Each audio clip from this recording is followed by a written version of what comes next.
Hello and welcome to the Taxcast from the Tax Justice Network. I'm Naomi Fowler. On the Taxcast this month, Switzerland. It's famous for its banking secrecy, and for years we at the Tax Justice Network ranked it number one in our financial secrecy index as the world's worst global offender. It's dropped down to second place in recent times, with the United States at the top of the corruption tree. And with President Trump in power, the US position is unlikely to change for quite a long time. And despite some improvements Switzerland's made to its banking secrecy, when it comes to every big global data leak story, Switzerland's still pretty much guaranteed to be involved. It's never been the friendliest place for investigative journalists, but now they risk arrest, imprisonment and huge fines. And the situation could get even worse.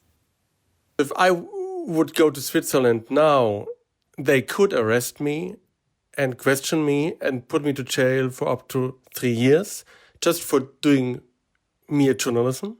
This is Bastian Obermayer, one of the Pulitzer Prize-winning investigative journalists who broke the Panama Papers story and many other groundbreaking scandals. And they even could have me for 5 years if they think that I would have made any profit. And as we published a book on the stories, they might even do that, right? So I'm not going to go to Switzerland, which is really sad for me because I've got friends there and even family there. But yeah, I'm not taking that risk. I don't want to land in a very comfortable Swiss jail. Bastian Obermayer is used to taking on the powerful, but the risks he describes really began the day he and other journalists started working on another big data leak story, which they called Swiss secrets. For them, the story was clear. The world needed to know that Credit Suisse Bank had knowingly given safe haven to $100 billion from corrupt politicians, criminals, spies and dictators. Yet another document leak shedding some unflattering light on the workings of the international banking system. This time it's Credit Suisse. Dictators, human rights abusers, drug traffickers, all among the account holders being revealed in what is called the Swiss Secrets leak. An insider at Credit Suisse delivered a trove of documents to German newspaper Süddeutsche Zeitung, who shared it with a consortium of nearly 50 other news outlets. The data shows that Credit Suisse handled funds for dozens of corrupt politicians, money launderers, and intelligence officials notorious for torture, in fact. Now, according to current Swiss banking ethics rules, none of them should have been able to open an account. Such regulations, though, are rarely enforced, partly due to the country's... In the beginning, when we got the data and we looked at it, we were almost joking that, we're breaking Swiss law because we're doing this investigation, because it seemed so ridiculous, right? We're journalists, and we thought, after all, they would look at that and would say, okay, there's enough justification. We found so many bad actors there, and the bank did not really do what it should have done. So we didn't really take it seriously. But then after we all met, the whole reporting team in Barcelona, and we went through it again and again and again, and the first colleagues already said they were not going to take any flights that would have stopover in Zurich because they could be arrested in Zurich. So we thought, okay, this is really serious, and this is going to have a lot of implications, not only for me and Friedrich Obermayer, my colleague, but for the whole Süddeutsche Zeitung team that was involved. So we made this very clear to everyone that they should not go to Switzerland in the course of the next years. Yeah, so we definitely were concerned, yes. With investigations like these, big teams of journalists work together from many different countries, all following the data across borders. Over 160 reporters in 39 countries analysed the data leak from Swiss secrets, 18,000 accounts holding, at times, $100 billion. But for Swiss journalists, who often partner with journalists like Bastian, they couldn't touch it, even though it's a story about one of their own banks, Credit Suisse. This is Swiss investigative journalist Oliver Zillmann. He's co-head of the investigative unit at Tamedia, the leading publishing and broadcast media company in Switzerland. Suddenly, this Credit Suisse data was there.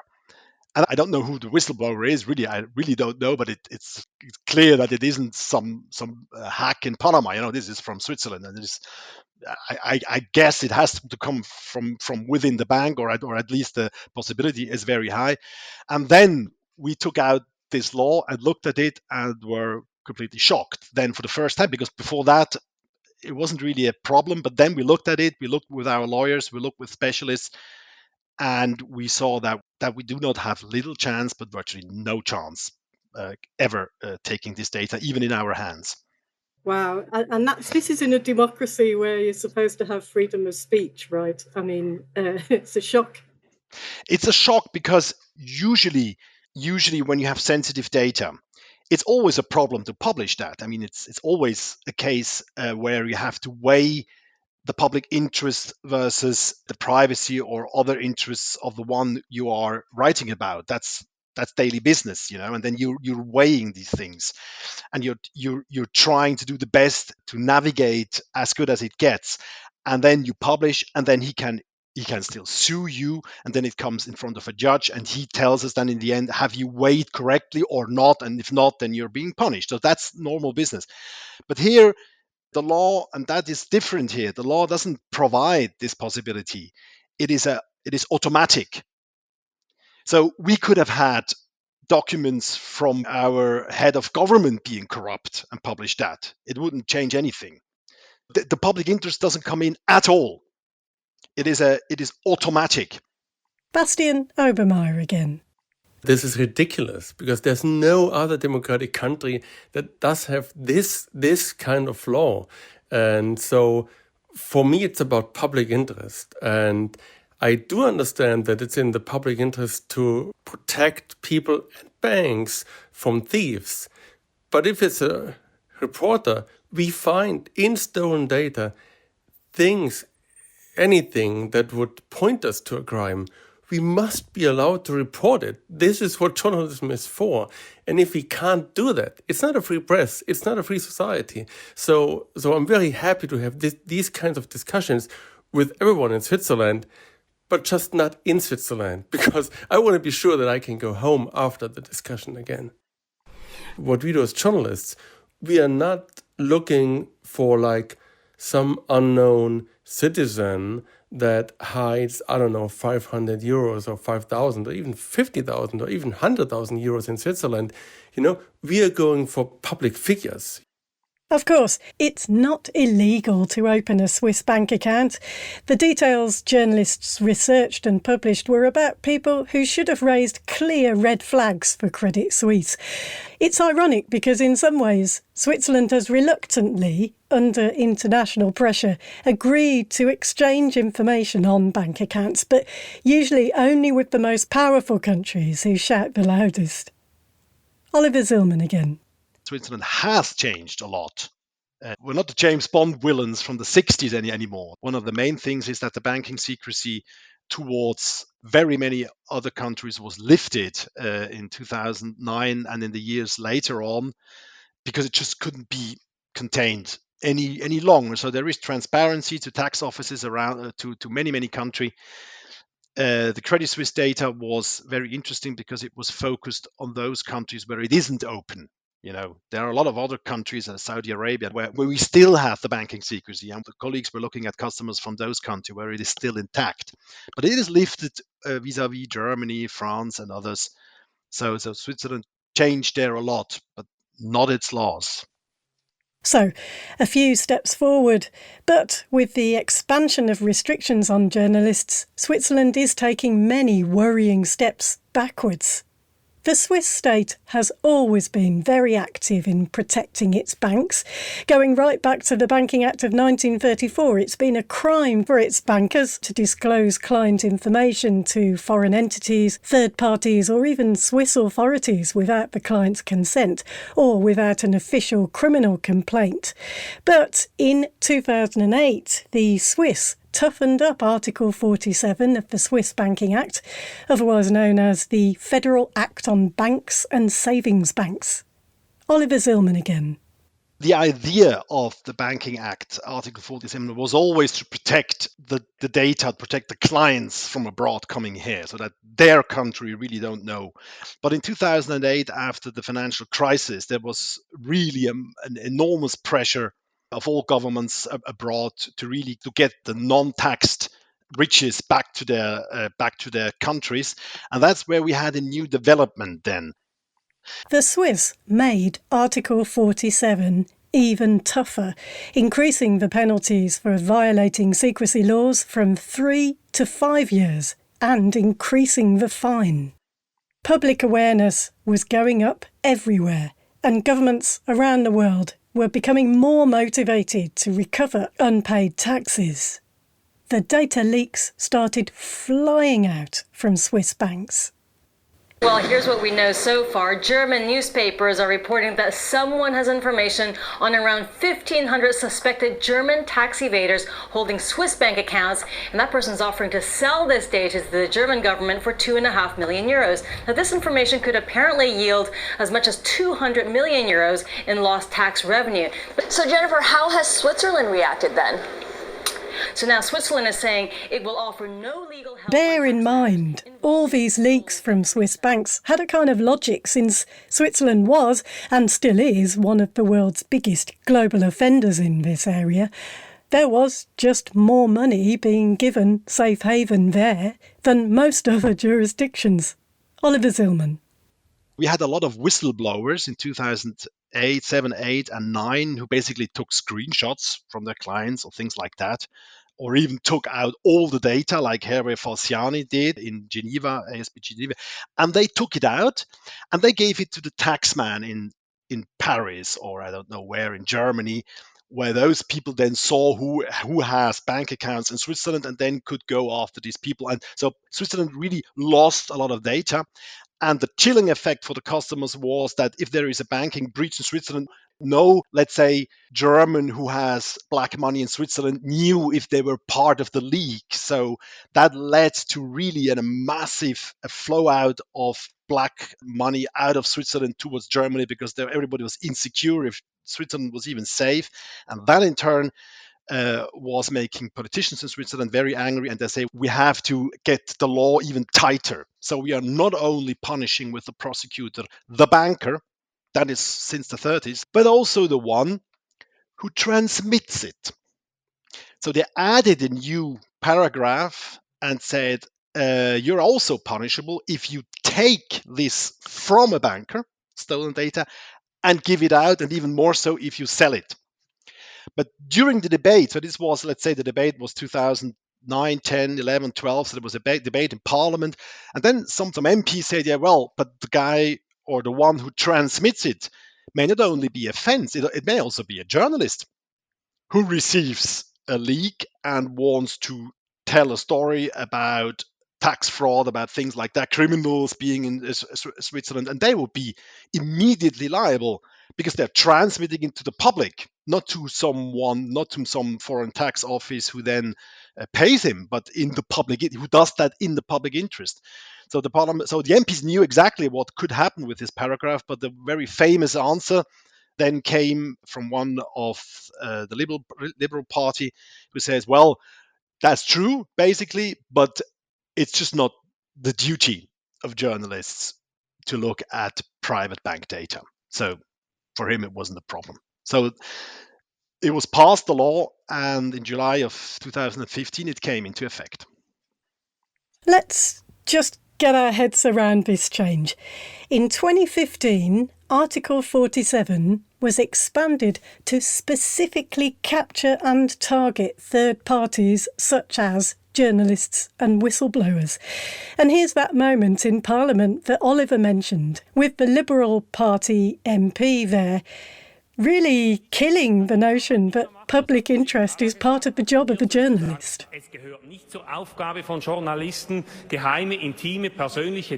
is not the job of journalists to disseminate secret, intimate, personal data that has been stolen in the media. and to violate the personal rights of those affected. That is simply not part of their job.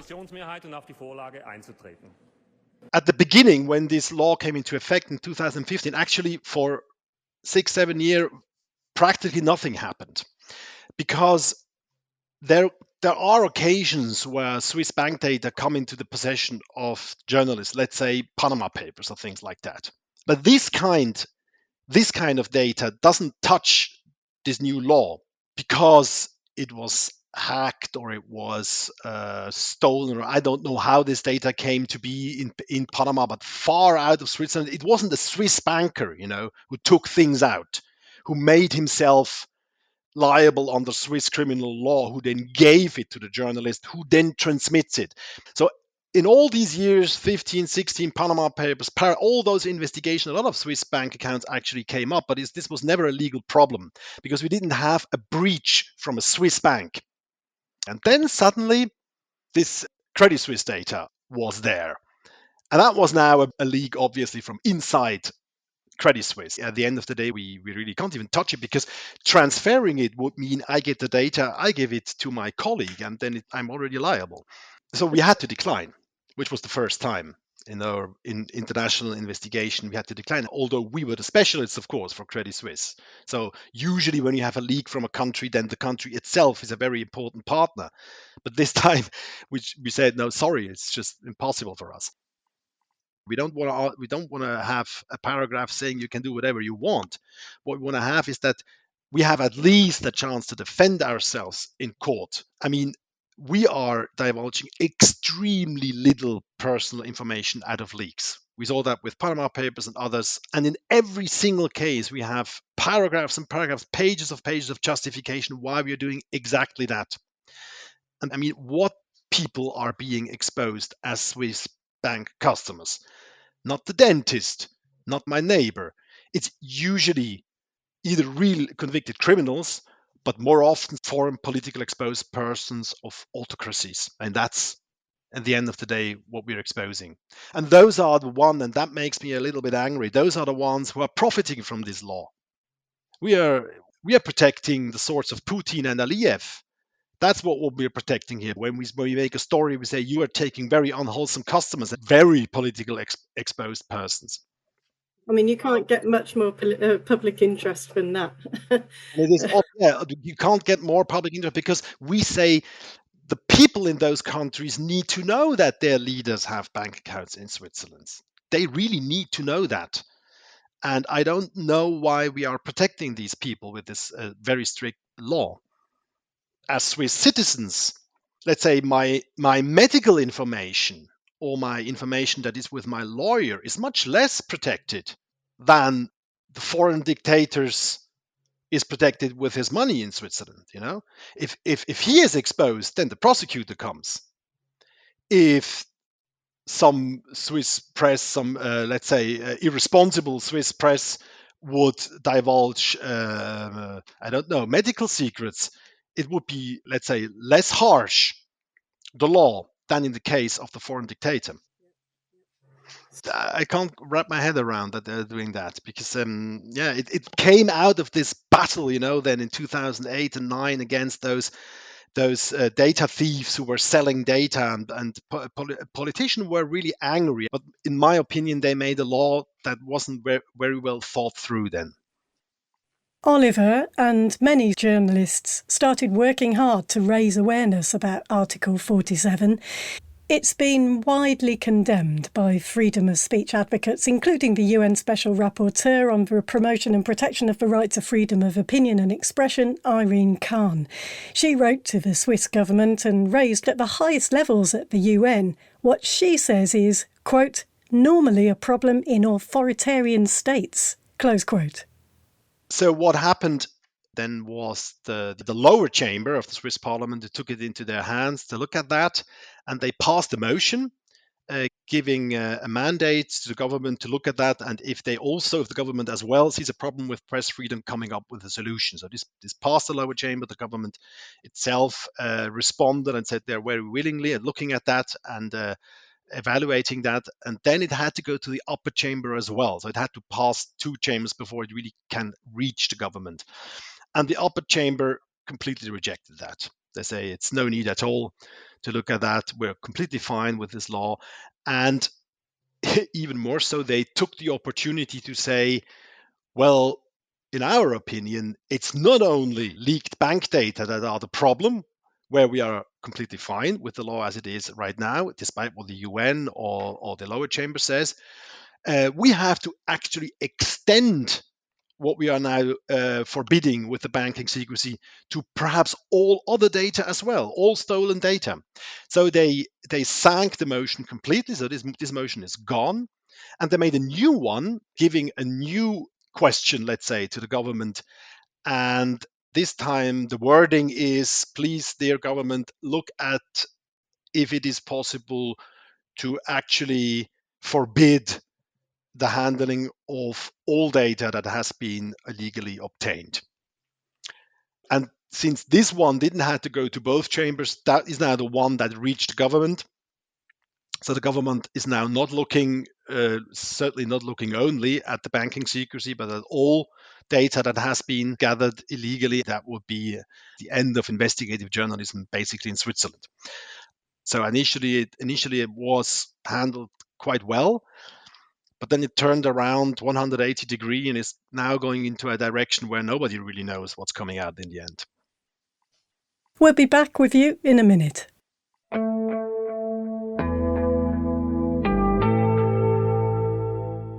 How do we stop the global rise of fascism? Why is disinformation so rife in our societies? Do arms dealers rule the world? Hi, my name's Maxine Betteridge-Mose, and I'm the host of New Internationalist's brand new podcast series, The World Unspun. Every 2 weeks, we bring the pages of our award-winning print magazine to life through fascinating conversations with our global contributors. Whether it's historian Vijay Prashad talking about the arms trade, Keir Starmer can talk as much as he wants about being a human rights lawyer. The fact is he's an arms dealer. political analyst Nanjala Niabola on how big tech drives disinformation. We've made it the most sexy and the most profitable industry in the world. So everybody wants a piece, whether they have good intentions or they have bad intentions. Or on-the-ground reporters like Harold Isaac, who provide insight and analysis on today's top stories. When you're here, it's an act of resistance because the deck are stacked against us. Subscribe and listen to The World Unspun wherever you get your podcasts.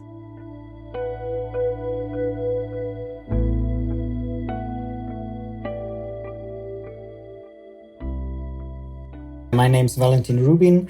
I'm Policy and Advocacy Manager at Reporters Without Borders, Switzerland. We stand for the interest and the safety and security of journalists worldwide, be that physical threats, legal threats, political threats. Article 47 of the Banking Act has created some, I have to say, absurd situations. And the Swiss journalists, the Swiss media, who in theory would be the experts for Swiss banking, could not participate in this investigation out of fear that they would be punished to years in prison or 250,000 francs, which is about 270,000 euros. And obviously that would be a far too high price to pay for a journalist to work. And unfortunately, they had to watch the others do the reporting. Even for a big newsroom, that's a lot of money, and I'm not talking about the small newsrooms. And that, of course, is a situation that we at RSF Switzerland consider absolutely unacceptable, because it does limit the journalistic work and important works in a quite dramatic and drastic way. The global finding that we at RSF had last year is that journalism in general is being put under pressure directly from the government or from the legislature or from parliament or from the authorities. And that does fit exactly into that pattern. Article 47 in Switzerland is such an example where journalists are being put under pressure from the state. And so if you're accused as a journalist of breaching Article 47, how far could a public interest defence apply if that's used as a defence by journalists in Switzerland? It could apply, but only if the courts decide to do so. Because in the law, it's not enshrined. So in the law, it's not like given that it has to be considered that it might be of public interest or not. It's left open. So that would mean once a journalist is being accused, he would have to rely on the courts that they interpret the law in a way that would favor his position or her position. And it's just a very big uncertainty that would just leave the situation up to the court. Yeah, obviously that's not a chance that journalists in Switzerland will want to take. No, especially that situation is a dramatic result of this law.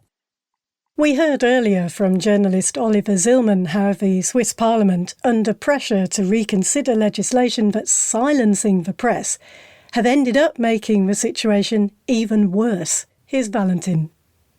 There has been a discussion that's been going on for more than a year in Switzerland that does not ease the situation, but really make it more difficult for journalists in general, that it should not only be applied for documents in the financial or banking industry, but in general for leaked documents. So that would be a catastrophic development for journalism in Switzerland.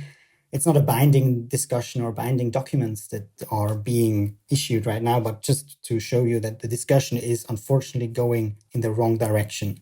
Yeah, and I mean, that spread from financial investigations could be something like Me Too type cases that journalists are working on, right? Yes, it could be some sexual abuse, it could be corruption in general, it could be environmental issues.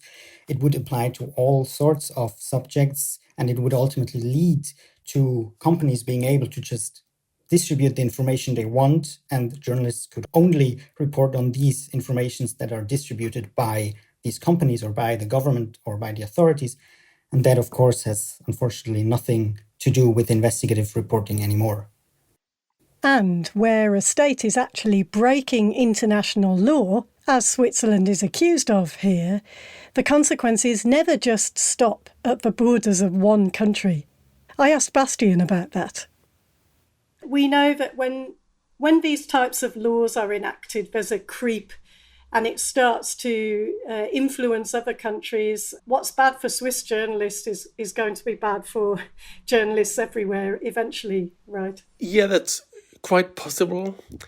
I don't think that it's going to affect the European Union in the near future, because there seems to be a movement a bit away from those practices in Switzerland. But of course, if you're a government and you're annoyed by reporting of one or another journalist, and you're friends with a banker, and the banker is also very annoyed about this kind of journalism, then you might be tempted to say, why not try this way, right?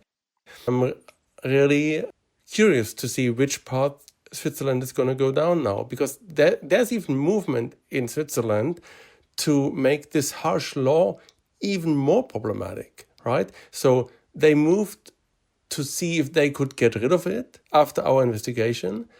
And instead doing this, they now moved to see if they can even make a harsher law out of this Article 47.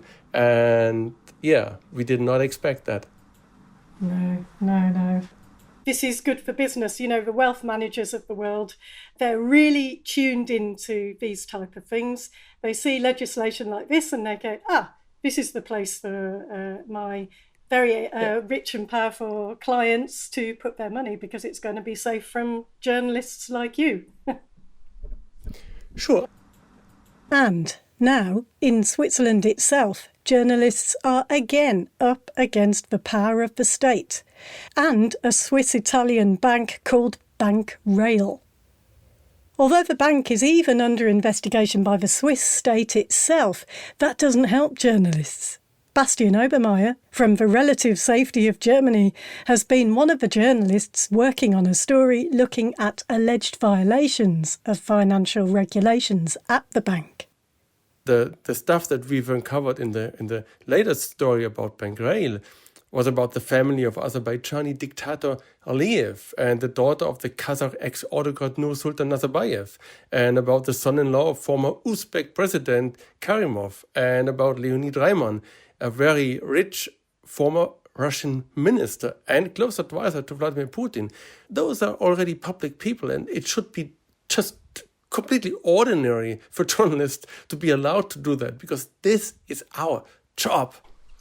We know that there's a FINMA investigation, and FINMA is the Swiss Financial Regulatory Authority, and they are looking at Bankrail.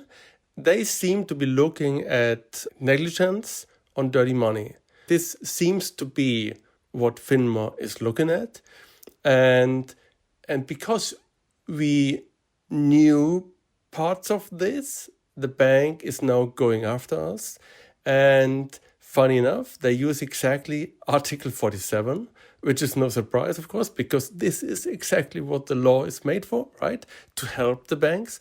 So they are using the Article 47 in a letter that they sent us and threaten us with this Article 47. And yeah, the bank seems to have not done things in a proper way. And this is why now the Swiss authorities, not the bad journalists, but the Swiss authorities are going after them. And even though the Swiss authorities themselves are going after the bank, you still have a threat under Article 47 from the bank under state law. Yeah. They seem to think that we know things and that we have seen things that we should not have seen because it's forbidden under Article 47 to see it. But that's already enough for them to go after us. Incredible. Which is the idea of it, right? It's the whole idea of Article 47 is to safeguard the banks and to safeguard their business and, not to make the banks in Switzerland look bad. This is my interpretation here, but for me, it's very obvious. Yeah, it's one thing for a journalist to be threatened by rich and powerful people that you're investigating. This happens all the time. We expect it. It does, yeah. But this is a completely different thing to have actually the state going after you for reporting on rich and powerful people. I mean, they're not going to shoot us, right? It's Switzerland. It's our neighbor, and they are really perceived as a tiny nation, with those pretty lakes and those wonderful mountains. And it just occurs that they're also going after journalism. What they told us also in the last 15 years, with every new leak, they said, look, this is a window into the past. This has all changed. Nothing of this is still going on.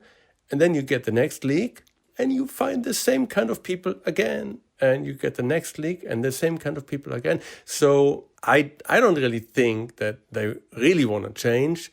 I think they are looking for maybe a better environment in the next years. Who knows what happens if there's going to be a peace between Russia and America's Trump, right? Maybe the sanctions are going to fall.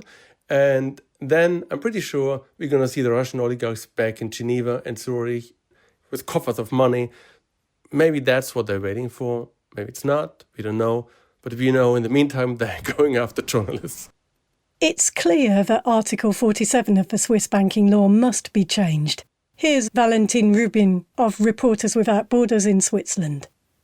We at RSF Switzerland see mostly two changes or adjustments that would ease the situation. One would be to add some sort of phrase or some sort of clause to say that public interest is being served, and that is more important than restricting the press freedom. That is right now not the case. It does not differentiate between public interest or private interest. It applies in general. So that would be one thing that we would advocate for. And the other thing is that it would not be applicable to media reports. But at the moment, both of these suggestions are not realistically reached within the next months or years.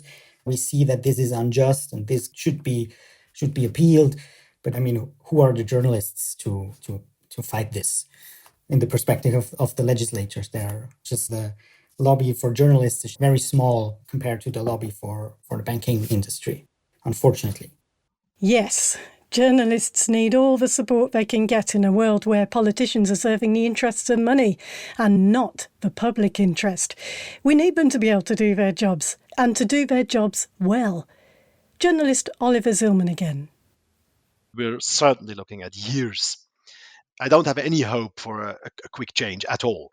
But on the long run, we are in the right here, and we're not a dictatorship. So at the end of the day, I guess we will come through, or I have at least hope, but it will take a long time. Yes, in this race to the bottom, there is no bottom, there's no end. Bankers and the finance sector in general will always press for more, unless we resist. Protect our journalists, protect the public interest, and protect our democracies. You can read more on all this in the show notes. That's it for this month on the Taxcast. Thanks for listening. We'll be back with you next month. Bye for now.